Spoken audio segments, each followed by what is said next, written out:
I recently heard somebody saying that they were pulling into a parking lot, and the space closest to the building opened up, and they said it was a sign that God was with them. And then, probably about 2 weeks ago, I heard somebody talking about two people who'd been sick, and the one of them had been healed, and they were talking enthusiastically about how God had intervened to heal the one person. And the whole time I'm thinking, yeah, but what about the other person? I mean, they didn't get healed. Where was God? Why didn't God intervene with them? And then, it was last night, just last night, I heard somebody say that they had been in a store and they'd seen something they really wanted and it was on sale, and they said, this just shows how good God is. If God can help people find things on sale, then why doesn't God spend time doing things that seem more important, like earthquakes or famines or sickness? When you think about God, when you hear the word God, what images come to mind? Like this old man with a long white beard, and he's behind a curtain and he's working these levers. He's healing some, and then he's finding parking spaces for others. See, for many people, their concept of God is built around a God who's outside of everything, a God who essentially is somewhere else, a God who made the world but then stands back and like watches it from this other vantage point, a God who's there and then from time to time comes here. The problem with this concept of God is you end up having to even prove that this God even exists. And so what happens is we start with real life, we start with existence, this, what we all agree actually exists, and then people end up arguing and debating and discussing whether there's a God somewhere else who has something to do with this. But the writers of the Bible seem far less interested in proving whether God exists, and far more interested in talking about what God is like.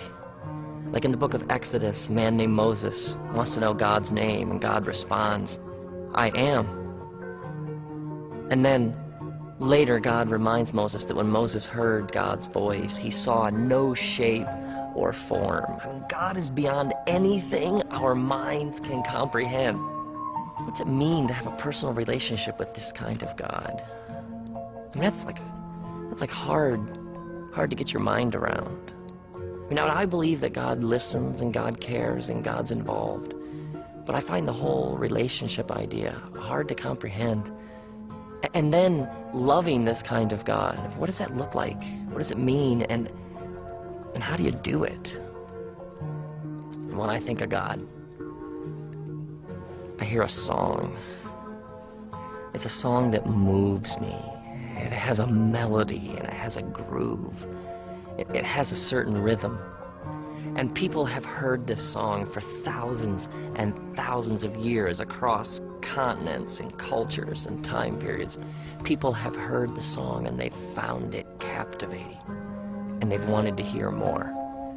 Now, there have always been people who say there is no song and who deny the music. But the song keeps playing.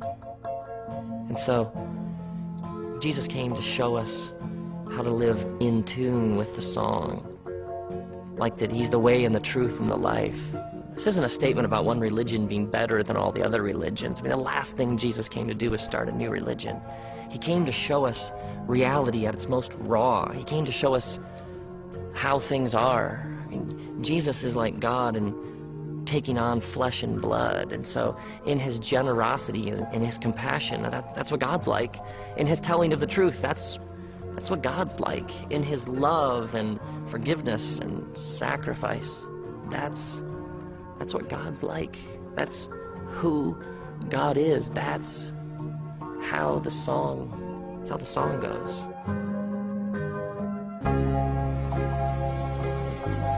And the song is playing all around us all the time. The song is playing everywhere. It's written on our hearts, and everybody is playing the song. See, the question isn't whether or not you're playing a song. The question is, are you in tune? Like it's written in the book of Acts. It says that God gives us life and breath and everything else. God is generous. So when I'm like selfish and stingy and I refuse to give, I'm essentially out of tune with the song.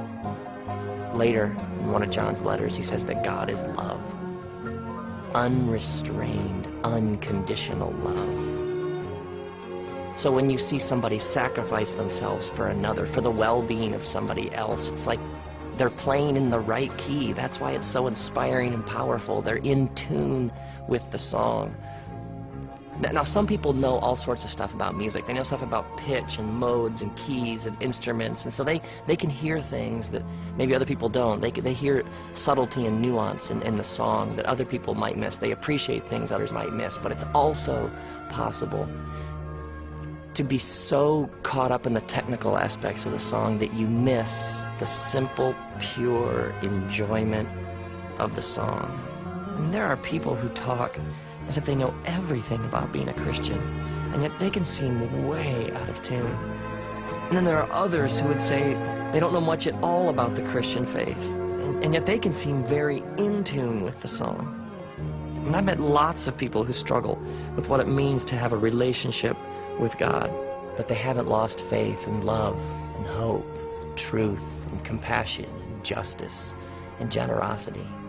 I mean, maybe you have this sense like you have no sort of relationship with God because of all these things, these ideas you have about what that means, all these things that you've been told about what it is or what it isn't. And an infinite, massive, kind of invisible God, that's hard to get our minds around. But truth, love, grace, mercy, justice, compassion, the way that Jesus lived, I can see that. I can understand that. I can relate to that. I can play that song.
So may you come to see that the song is written on your heart.